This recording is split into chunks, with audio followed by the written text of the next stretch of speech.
బృందావనమనే అడవిలో ఆవిద అని ఒక పిచ్చుక నివసిస్తూ ఉంది. ఆ ఆవిద పిచ్చుక ఆ అడవిలో చిన్న హోటల్ పెట్టుకుని నడిపిస్తూ ఆ హోటల్ నడపగా వచ్చే డబ్బుతో తన కుటుంబాన్ని పోషించుకుంటూ ఉండేది. ఒకరోజు ఒక అహంకారపూరితమైన కాకి ఆవిద పిచ్చుక హోటల్కొచ్చింది. కాకి ఒక దగ్గర కూర్చొని, ఏ చిలుక, ఇలారా అంటూ అదే హోటల్లో పనిచేస్తున్న చిలుకని పిలిచింది. అప్పుడు చిలుక కాకి దగ్గరికి వెళ్ళగా కాకి చిలుకని లాగిపెట్టి కొట్టి, ఇక్కడ నేనొచ్చి ఇంతసేపు అవుతున్నా కూడా నువ్వు నన్ను పట్టించుకోకుండా నీ పని నువ్వు చేసుకుంటావా అంటూ కోపంగా అడిగింది కాకి. అనుకోని ఆ పరిణామంతో చిలుకకి ఏం చెయ్యాలో అర్థం కాలేదు. క్షమించండయ్యా, చూసుకోలేదు. చూసుకోవాలరా, నేనెవరో ఎవరి దగ్గర పని చేస్తున్నానో తెలుసు కదా. తెలుసయ్యా. తెలిసినా కూడా నువ్వు నన్ను పట్టించుకోలేదంటే నీకెంత కండకావరం అంటూ మళ్లీ లాగిపెట్టి కొట్టాడు. అప్పుడే హోటల్లోకొచ్చిన ఆవిద పిచ్చుక కాకి చిలుకని కొట్టడం చూసి, కాకి, ఎందుకు కొడుతున్నావు తనని అంటూ అడిగింది. అప్పుడు కాకి, ఓ వచ్చావా యజమాని, నువ్వు నీ దగ్గర పనిచేసే వాళ్ళకి పనెలా చెయ్యాలి, ముఖ్యమైన వ్యక్తులొచ్చినప్పుడు వాళ్ళనెలా పట్టించుకోవాలనేది చెప్పవా అంటూ చాలా అహంకారంగా మాట్లాడుతూ ఉన్నాడు. అది గమనించిన ఆవిద పిచ్చుక, ముఖ్యమైన వ్యక్త, అలాంటి వాళ్ళెవరూ వచ్చారు నా హోటల్కి, నాకెవరూ కనిపించట్లేదే అని చాలా వెటకరంగా మాట్లాడింది ఆవిద పిచ్చుక. ఆ మాటలకి చుట్టూ ఉన్న పక్షులన్నీ ఒక్కసారిగా గట్టిగా నవ్వాయి. దాంతో కాకికి చాలా అవమానంగా అనిపించింది. నన్నే అవమానిస్తావా, చూపిస్తా నేనెంత ముఖ్యమైన దాన్నో అంటూ వెళ్ళిపోతుండగా, ఆగు కాకి, ఎక్కడికెళ్తున్నావు? మా హోటల్లో ఎవరు డబ్బులిచ్చినా కూడా వాళ్లకి భోజనం పెట్టి పంపాలి, అది మా బాధ్యత అని మళ్లీ వెటకారంగా అంది ఆవిద పిచ్చుక. అప్పుడు కాకి, నేనేం డబ్బులు చెల్లించలేదు కదా. నువ్వు చెల్లించావు కదా ఇంతకు ముందు మా చిలుకకి, తనే నీకిప్పుడు భోజనం పెట్టుద్ది అని చెప్పి చిలుకకి సైగ చేసింది. రా చిలుక, వచ్చి భోజనం పెట్టు అని పిలవగా అప్పుడు చిలుక వచ్చి అన్ని పక్షుల ముందు గట్టిగా కొట్టింది. దాంతో కాకి కోపంగా అక్కడి నుండి వెళ్ళిపోయింది. ఇక ఆ రోజు నుండి కాకి మనసులో ఆవిద పిచ్చుక మీద శత్రుత్వం పెరిగింది. కాకి ఆ అడవిలోనే పెద్ద ధనవంతుడైన గ్రద్ద దగ్గర పనిచేస్తూ ఉంటుంది. ఒకరోజు కాకి గ్రద్దతో, గ్రద్దగారు, మనం కొత్త వ్యాపారం మొదలెట్టి చాలా రోజులు గడిచిపోయాయి. మనమలా అడవిలో షికారు చేసి కొత్త వ్యాపారం ఏది చేయాలో ఆలోచించుకుందాం అని చెప్పింది కాకి. కాకి మాటకు ఎంతో విలువనిచ్చే గ్రద్ద అందుకు సరేనని ఆ అడవిలో తిరగటం మొదలెట్టింది. అలా కాకి గ్రద్దని అడవంతా తిప్పి చివరికి ఆవిద పిచ్చుక హోటల్ దగ్గరికి తీసుకెళ్ళింది. అప్పుడు గ్రద్ద ఆ హోటల్ని చూసి, కాకి, ఈ అడవిలో నాకు చాలా వ్యాపారాలున్నాయి, కానీ ఒక్క హోటల్ వ్యాపారమే లేదు. ఈ అడవిలో ఈ ఆవిద పిచ్చుక ఒక్క హోటల్ మాత్రమే ఉంది. ఇక నేను ఈ హోటల్ వ్యాపారంలోకి కూడా దిగానంటే ఇక నాకు లేని వ్యాపారం అంటూ ఏదీ ఉండదు కదా అంటూ ఆ గ్రద్ద గర్వంగా చెప్తూ ఉంది. అప్పుడు కాకి మనసులో తననుకున్న విధంగానే జరుగుతుందని చాలా సంతోషిస్తుంది. అవును గ్రద్దగారు, నేను అదే చెప్దామనుకుంటున్నాను. ఇంతలో మీరే ఆ మాట చెప్పారు. ఇకెందుకు ఆలస్యం, ఎప్పుడు హోటల్ పెడతారో చెప్తే నేనందుకు సిద్ధంగా ఉంటాను. తొందరపాటొద్దు కాకి, అసలు ఈ హోటల్ వ్యాపారంలో లాభముంటుందంటావా అని సందేహిస్తూ ఉంటే అప్పుడు కాకి, లాభం లేనిదే ఆ ఆవిద పిచ్చుక ఇన్ని నెలలుగా వ్యాపారం చేస్తూ తన కుటుంబాన్ని పోషించుకుంటుందా చెప్పండి. ఆ ఆవిద పిచ్చుక తనకి హోటల్ నుండొచ్చే లాభాలతో ఇంకా వేరే వ్యాపారాలు కూడా మొదలెట్టబోతుందని అందరూ చెప్పుకుంటున్నారు అంటూ కాకి ఒకటికి రెండు మాటలు జోడించి చెప్తుంది. కాకి మాటలు నమ్మిన గ్రద్ద, అవునా, ఇలా అయితే ఈ ఆవిద పిచ్చుక ఏదో ఒక రోజు నా వ్యాపారాలన్నింటిలో నాకు పోటీగా వస్తుందేమో. మీకంత అనుమానం అవసరం లేదు గ్రద్దగారు. ఆ ఆవిద పిచ్చుక ఈ విధంగానే ఇంకా కొన్ని నెలలు తన హోటల్ వ్యాపారం చేసిందంటే మీ వ్యాపారాలన్నీ మూసుకోవాల్సిందే అంటూ కాకి లేనిపోని మాటలన్నీ కల్పించి గ్రద్దకి చెప్తూ ఉంది. గ్రద్దకి ఆ అడవిలోనే పెద్ద జమీందారు కావాలని కోరికుండేది. ఇప్పుడు ఆ జమీందారు పదవికి ఎక్కడ ఆవిద పిచ్చుక అడ్డొస్తుందోనని ఆలోచిస్తుంది. కాకి, మనం త్వరలోనే ఈ ఆవిద పిచ్చుక హోటల్ ఎదురుగా ఇంకో హోటల్ పెట్టాలి. అని కాకితో చెప్పేసి వెళ్ళిపోయింది. అప్పుడు కాకి మనసులో సంతోషిస్తూ, ఆహా, ఈ గ్రద్ద ఎంత మంచి మాట చెప్పాడు. నేనెన్నో రోజులుగా అనుకుంటూ ఉన్నా ఈ ఆవిదా పిచ్చుకని ఏదో ఒకటి చేసి తన వ్యాపారం దెబ్బతీయాలని. లేదంటే అందరి ముందు నన్నే అవమానిస్తుందా. ఇక దీంతో ఆవిదా పిచ్చుక హోటల్ భూస్థాపితమవటం ఖాయం అనుకుంటూ చాలా సంతోషపడుతుంది కాకి. ఆ తరువాత కొన్ని రోజుల్లోనే ఆవిదా పిచ్చుక హోటల్కి ఎదురుగా పెద్ద హోటల్ పెట్టింది గ్రద్ద. ఆ హోటల్ని నడిపే బాధ్యత గ్రద్ద కాకికిచ్చింది. ఆహా, ఆ ఆవిదా పిచ్చుకని అణచడానికి నాకిది చాలు అనుకుంది కాకి. ఇక ఆ రోజు నుండి కాకి గ్రద్ద హోటల్కి వస్తున్న లాభాలను దాచి, గ్రద్దగారు, మనం ఎంత మంచిగా హోటల్ పెట్టినా కూడా అందరూ ఆ పిచ్చుక హోటల్కే వెళ్తున్నారు. మీరే ఏదైనా చెయ్యాలి అంటూ చెప్పింది. దాంతో గ్రద్ద ఆ ఆవిదా పిచ్చుకకి అప్పు ఇచ్చిన ఒక బాతుని భయపెట్టి అప్పుకి బదులుగా ఆ హోటల్ని లాగేసుకొని తనకివ్వమని చెప్పింది. దాంతో బాతు భయపడిపోయి గ్రద్ద చెప్పిన విధంగానే ఆవిదా పిచ్చుక నుండి హోటల్ లాగేసుకుంది. దాంతో ఆవిదా పిచ్చుక తన ఫ్యామిలీతో సహా రోడ్డు మీద పడింది. మెల్లిగా వర్షం పడుతుంది. ఏంటండి ఇలా అయిపోయింది? ఇప్పుడిప్పుడే కుటుంబం ఒక గాడిన పడుతుందనుకుంటుంటే అసలు తిండికి కూడా గతి లేకుండా అయిపోయింది అని భార్య పిచ్చుక ఏడుస్తుంది. అప్పుడు ఆవిదా పిచ్చుక, నువ్వేం బాధపడకు, బ్రతకడానికి ఎన్నో దారులుంటాయి, మనం ఆ దారి వెతుక్కోవాలి అని చెప్పి ఆవిదా పిచ్చుక ఇంటి బయటికి వెళ్లి చూడగా ఆ వర్షంలో తనకి దూరంగా పారే ఏరు కనిపిస్తుంది. వర్షానికి అది దాటడానికి పక్షులన్నీ ఇబ్బంది పడడం చూసిన ఆవిదా పిచ్చుకకి ఒక ఆలోచన వచ్చింది. వెంటనే తన ఇంటి పెరటి దగ్గర ఉన్న బ్యాంబూ కర్రలతో ఒక బోట్ తయారు చేసి నది దగ్గర పెట్టింది. రావాలండి, రావాలి, నది దాటిస్తే 10 రూపాయలు, నదిలో కాలక్షేపంగా తిరగాలంటే 20 రూపాయలు అని బోట్ని నడపడం మొదలెట్టాడు ఆవిదా పిచ్చుక. అలా కొత్త వ్యాపారం మొదలెట్టిన పిచ్చుకని చూసిన కాకి, అబ్బా, ఈ ఆవిదా పిచ్చుకని ఎడారిలో పడేసినా బ్రతికేలా ఉందే అనుకుంటూ పిచ్చుక మీద అసూయపడుతూ ఉంది. ఆవిదా పిచ్చుక మాత్రం తన బోట్లో పక్షులని ఒడ్డుకు చేరుస్తూ ఉంది. కాకి ఆ బోట్ని నాశనం చెయ్యాలని ఎన్నో విధాలుగా ప్రయత్నిస్తూ ఉంది. ఒకరోజు నది దగ్గర బ్యాంబూ బోట్ మాత్రమే ఉంది, కానీ ఆవిదా పిచ్చుక లేదు. అది గమనించిన కాకి దొంగతనంగా వెళ్లి ఆ బోట్ మీద కిరోసిన్ పోసి తగలబెట్టాలనుకుని బోట్ దగ్గరికి వెళ్లి దానిమీద కిరోసిన్ పోసింది. కాని అప్పుడే ఆవిదా పిచ్చుక వస్తుండగా, అరెరే, ఆవిదా వచ్చేస్తుంది. ఇక్కడ నన్ను చూసిందంటే నా ప్లాన్ అంతా తెలిసిపోతుంది. ఇంకెప్పుడైనా వచ్చి కాల్ చేద్దాం అనుకుని కాకి అక్కడి నుండి ఎవరికంటా పడకుండా వెళ్ళిపోయింది. తర్వాత వర్షాలు ఇంకా ఎక్కువగా కురుస్తున్నాయి. నది పొంగి పొర్లుతుంది. దాంతో అడవిలోని ఇళ్లన్నీ వరదలతో మునిగిపోయాయి.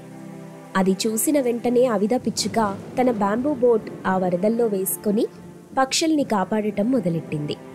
అలా పక్షుల్ని తన బోట్లో ఎక్కించుకొని ఎత్తైన ప్లేస్కి చేరుస్తుంది. ఇలా ఉండగా కాకి తన పిల్లలతో పాటుగా వరదల్లో మునిగిపోతుంది. ఎవరైనా కాపాడండి, నా పిల్లలు వరదల్లో మునిగిపోతున్నారు, ఎవరైనా కాపాడండి అని బాధగా అరుస్తూ ఉంది. ఆ మాటలు విన్న ఆవిదా పిచ్చుక తన బ్యాంబూ బోట్ మీద వచ్చి కాకిని చూసింది. కాకి, ఇదిగో ఈ తాడుని నీ పిల్లలకి చుట్టూ అని చెప్పి తాడు సాయంతో కాకిని, తన భార్య, పిల్లల్ని తన బోట్లో ఎక్కించుకొని తీసుకెళ్తుంది. అప్పుడు కాకి ఆ బోట్ని ఆవిదా పిచ్చుకని చూసి, నేనే పడవనైతే కాల్చాలనుకున్నానో, ఎవరినైతే అసలు ఈ అడవిలో కూడా లేకుండా చెయ్యాలనుకున్నానో, ఇప్పుడు వారే నన్ను, నా కుటుంబాన్ని కాపాడుతున్నారు అని మనసులో అనుకుని తను చేసిన తప్పులకి ఆవిదా పిచ్చుకకి క్షమాపణ చెప్పింది. కాకి, నువ్వు చేసిన తప్పులకి నాకు క్షమాపణ చెప్పాల్సిన అవసరం లేదు. అదిగో ఆ వరదల్లో చిక్కుకున్న పక్షులకి సాయం చెయ్యి, అంతే చాలు అంటూ చెప్పింది. దాంతో కాకి కూడా పిచ్చుకతో కలిసి వరదల్లో చిక్కుకున్న పక్షుల్ని కాపాడుతూ ఉంది. రాత్రి సమయం ఇంటి బయట ఉన్న కాకి దగ్గరికి తన ఫ్రెండ్ కొంగ వచ్చింది. ఏరా కాకి, పడుకోకుండా ఇంకా బయటే ఉన్నావు? నిద్ర పట్టడం లేదురా. ఎలా పడుతుంది నిద్ర? చనిపోయిన నా చెల్లికి మాటిచ్చానని మీ నాన్న పిచ్చుకని చూపించి పెళ్లి చేసుకోమంటాడు. లేదు లేదు, నేను కూడా చనిపోయిన మా అన్నయ్య దగ్గర మాట తీసుకున్నానని పావురాన్ని చూపించి పెళ్లి చేసుకోమని మీ అమ్మ చెప్తుంది. ఈ విషయం తెలియకుండా నువ్వు నిజాయితీగా చిలుకని ప్రేమించావు, పెళ్లి చేసుకోవాలనుకున్నావు. చివరికి ఎవ్వరినీ పెళ్లి చేసుకోకుండా ఇలా మిగిలిపోయావు అని కొంగ అంటుండగా పిచ్చుక వచ్చింది. కాకిని చూసి సిగ్గుపడుతూ, నేనుండగా కాకి బావ ఒంటరిగా ఎలా ఉంటాడు కొంగన్నయ్య? నేను కాకి బావని పెళ్లి చేసుకుంటాను. ఏమంటావు బావా? అనడానికి కాకి బావ దగ్గర ఎలాంటి మాటలు లేవు పిచ్చుక చెల్లెమ్మ. అందుకే అలా మౌనంగా ఉన్నాడు. మౌనం అంగీకారమే కదా కొంగన్నయ్య. నాతో పెళ్లికి కాకి బావ ఒప్పుకున్నట్టే కదా? లేదు లేదు పిచ్చుక, నేను నీతో పెళ్లికి ఒప్పుకోలేదు. నీతో పెళ్లి, జీవితం, కాపురం ఎలా ఉంటాయా అని ఆలోచిస్తున్నాను పిచ్చుక. నాతో జీవితం, కాపురం ఎలా ఉన్నాయి బావా? నిజం చెప్తే నువ్వు గుండె పగిలి ఏడుస్తావు పిచ్చుక. అంత భయంకరంగా ఉన్నాయా కాకి బావా నాతో జీవితం, కాపురం? ఇప్పుడు నేను చెప్తే ఏడ్చుకుంటూ వెళ్తావు పిచ్చుక. ఏడ్చుకుంటూ వెళ్ళడానికి నేను పిరికిదాన్ని కాదు బావా, గడుసుదాన్ని. నాకు పెళ్లి జరిగితే నీతోనే జరగాలి, లేదంటే నిన్ను చంపుతాను, నేను చస్తాను అని చెప్పి కత్తి చూపిస్తుంది. ఆ కత్తిని చూసి కాకి, కొంగ కొంచెం కంగారు పడతాయి. కొంగ ఆతృత పడుతూ, ఇదిగో పిచ్చుక, కాకి ఇంకా నిన్ను పెళ్లి చేసుకోనని చెప్పలేదు. మరదలివి కదా, నేను సరదాగా ఆట పట్టిస్తున్నాడంతే. నువ్వు మాత్రం ఈ విషయాన్ని అర్థం చేసుకోకుండా కత్తి పట్టుకొచ్చావు. Just joke పిచ్చుకా. ఆ మాట మన బావ చెప్పటం లేదు కదా కొంగన్నయ్య? చెప్తాడు పిచ్చుక చెల్లి, నువ్వు ఆవేశపడకు.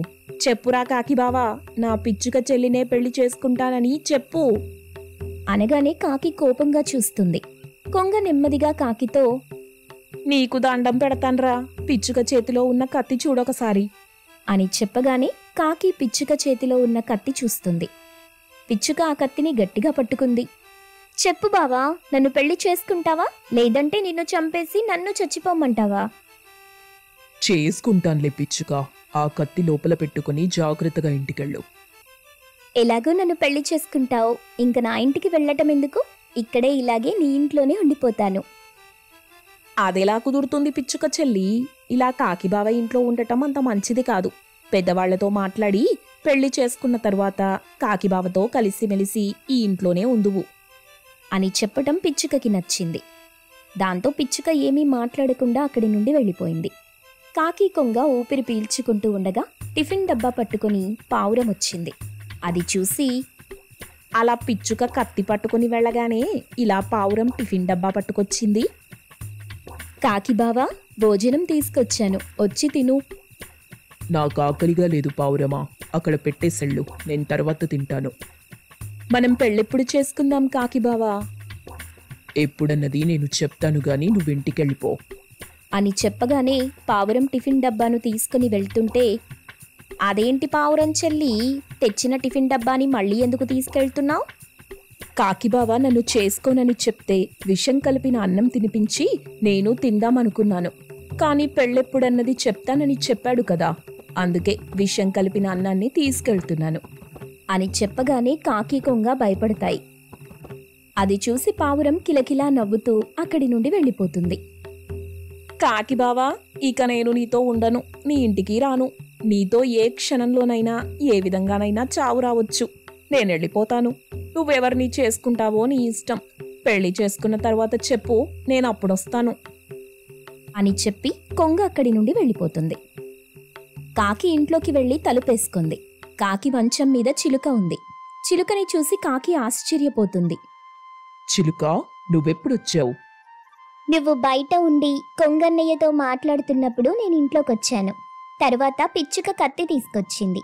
ఆ కత్తికి భయపడి పెళ్లి చేసుకుంటానని చెప్పావు. తర్వాత పావురం వచ్చింది, విషం కలిపిన అన్నం తీసుకొచ్చింది. పావురాన్ని పెళ్లి చేసుకుంటానని చెప్పావు. అది విషం కలిపిన అన్నాన్ని తీసుకుని వెళ్ళిపోయింది. ఇదంతా చూసిన కొంగన్నయ్య భయపడి వెళ్ళిపోయాడు. నేను మాత్రం ఎక్కడికి వెళ్ళను, నిన్ను పెళ్లి చేసుకుంటాను అని చెప్పగానే కాకికి కోపం వచ్చింది. అంతే, లాగిపెట్టి చిలుకని కొట్టింది. చిలుక ఏడుస్తూ ఇంట్లో నుండి వెళ్ళిపోతుంది. అలా రోజులు గడుస్తూ ఉంటాయి. ఒకరోజు సాయంత్రం పూట పిచ్చుక, కాకి పెళ్లి చేసుకుని కాకి ఇంటికొచ్చాయి. పావురం హారతిస్తుంది. చక్కగా కాపురం చేసుకుంటూ ఉండండి అని చెప్పి పావురం అక్కడి నుండి బయలుదేరి తన ఇంటికొచ్చింది. అప్పుడు కొంగ కలుస్తుంది. ఏం పావురం చెల్లెమ్మా, కాకి పిచ్చుకకి పెళ్లి చేసి చక్కగా కాపురం చేసుకోమని చెప్పి ఇలా ఇంటికెళ్ళిపోతున్నావా? పిచ్చి కొంగన్నయ్య, కాకి పిచ్చుకల కాపురం కలకాలం ఉండదు. కాకి బావ తిరిగి నన్ను పెళ్లి చేసుకుంటాడు, నువ్వలా చూస్తూ ఉండు అని చెప్పి పావురం వెళ్ళిపోతుంది. కాకి పిచ్చుక కాపురం అలా సాగుతూ ఉండగా పిచ్చుక లేని సమయం చూసి పావురం కాకితో మాట్లాడుతూ నవ్వుతూ ఉండేది. పిచ్చుక ఇంటికి రాగానే పావురం సిగ్గుపడుతూ, సరే బావా, అక్కొచ్చేసింది, ఇంక నేనెళ్తాను అని చెప్పి అక్కడి నుండి వెళ్ళిపోతుంది. పిచ్చుకలో అనుమానం మొదలైంది. అప్పుడే పిచ్చుక గర్భవతయింది. ఏ పని చేసుకోలేకపోయింది. దాంతో పావురం ఆ ఇంట్లోనే ఉండిపోతుంది. పిచ్చుకకి సేవ చేస్తూ కాకికి మరింత దగ్గరవుతుంది. ఒకరోజు పిచ్చుక పడుకొని ఉండడంతో పావురం కర్రతో కొడుతూ, చావవే చావు, నువ్వు చస్తేనే నా కాకి బావ నన్ను పెళ్లి చేసుకుంటాడు అని చెప్తుండగా పిచ్చుక ఉలిక్కి పడుతుంది. అక్కడ ఎవ్వరూ ఉండరు. వామ్మో, ఇక్కడుంటే ఈ పావురం నన్ను, నా కడుపులోని బిడ్డను చంపేస్తుంది, నేనిక్క నుండి వెళ్ళిపోతాను అనుకుంటూ బాధపడుతుండగా కాకి లేచి అడిగింది. అప్పుడు పిచ్చుక, డెలివరీకి నేను మా పుట్టింటికి పోతాను అని చెప్పగానే కాకి సంతోషిస్తుంది. పిచ్చుకను పుట్టింటికి పంపిస్తుంది. ఇదే మంచి సమయం అనుకున్న పావురం కాకితో ఉంటూ కాకికి కమ్మగా వంట చేసి పెట్టి పెళ్లి చేసుకుంటుంది. కాని పావురానికి తను పిచ్చుకకి చేసిన మోసం తనకి కూడా చిలుక రూపంలో వస్తుందని తెలీదు. పావురం కాకి సరదాగా కబుర్లు చెప్పుకుంటూ కాలం గడుపుతున్నాయి. చూసావా కాకి బావా, నన్ను చేసుకున్నావు, లైఫ్ ఎంత హ్యాపీగా ఉంది. మామూలు హ్యాపీ కాదు పావురం, చాలా అంటే చాలా హ్యాపీగా ఉంది అని మాట్లాడుకుంటూ ఉండగా చిలుక వాటి దగ్గరికొచ్చింది. కాకి, నాకొక సమస్య ఉంది, అది నువ్వొస్తే తీరిపోతుంది, కొంచెం వస్తావా? వస్తాను చిలుక, నేను మనసారా ప్రేమించిన దానివి నువ్వు. నీకు సమస్య ఉందంటే నేను రాకుండా ఎలా ఉండగలను? చెప్పు, పద, వస్తాను. కాకి బావా, నన్ను వదిలిపెట్టి ఎక్కడికి వెళ్లకు. నాకేం కాదు పావురం, చిలుక సమస్యలో ఉంది, నేను వెళ్ళి ఆ సమస్య తీర్చొస్తాను, నన్ను నమ్ము అని చెప్పి చిలుకతో కాకి వెళ్ళిపోతుంది. అంతే, అదే పావురం కాకిని చూసిన ఆఖరి చూపు. చిలుక కాకి పెళ్లి చేసుకుని ఒకచోట కాపురం చేసుకుంటూ ఉంటాయి. అలా రోజులు గడుస్తుంటాయి. పిచ్చుక తన చిన్నారి పిచ్చుకని తీసుకుని ఇంటికొచ్చింది. పావురం కడుపుతో ఉంది. కన్నీళ్లతో, నన్ను మన్నించక్క, కాకి బావ మీద ఇష్టంతో నేను నీకు మోసం చేశాను, నిన్ను భయపెట్టి పుట్టింటికి పంపించాను. అప్పుడు నువ్వెంత బాధపడుతున్నావో నేను ఆలోచించలేకపోయానక్కా. చిలుక నీ దగ్గరి నుండి కాకిబావని తీసుకెళ్లగానే నేను పడిన బాధ నీకు అర్థమైంది కదా పావురం చెల్లి అవును పిచ్చుకక్క అని చెప్తూ బాధపడుతూ ఉంది. అలా రోజులు గడుస్తుంటాయి. పిచ్చుక పావురం పని చేసుకుంటూ తమ చిన్నారి పిల్లల్ని చూసుకుంటూ ఉంటాయి. ఒకరోజున చిలుక కాకి వాటి దగ్గరికొచ్చాయి. పిచ్చుక పావురం కాకిని చూసి కన్నీళ్లు పెట్టుకుంటాయి. పిచ్చుక పావురం, బాధపడకండి, ఇక నుండి నేనెక్కడికి వెళ్ళను, మీ ముగ్గురిని చూసుకుంటూ ఇక్కడే ఉంటాను. పిచ్చుకని పెళ్లి చేసుకొని నాన్న మాటని, పావురాన్ని పెళ్లి చేసుకొని అమ్మ మాటని, చిలుకని పెళ్లి చేసుకొని ప్రేమించిన మాటని నిలబెట్టుకున్నాను. ఇప్పుడు నాకు 3 పెళ్లాలు. మీరు వెళ్ళి పని చేస్తూ సంపాదించండి, నేనింటి దగ్గరుంటూ పిల్లల్ని చూసుకుంటాను అని చెప్పగానే పిచ్చుక పావురం చిలుక సంతోషిస్తాయి. అప్పటి నుండి అన్నీ కలిసిమెలిసి ఉంటాయి.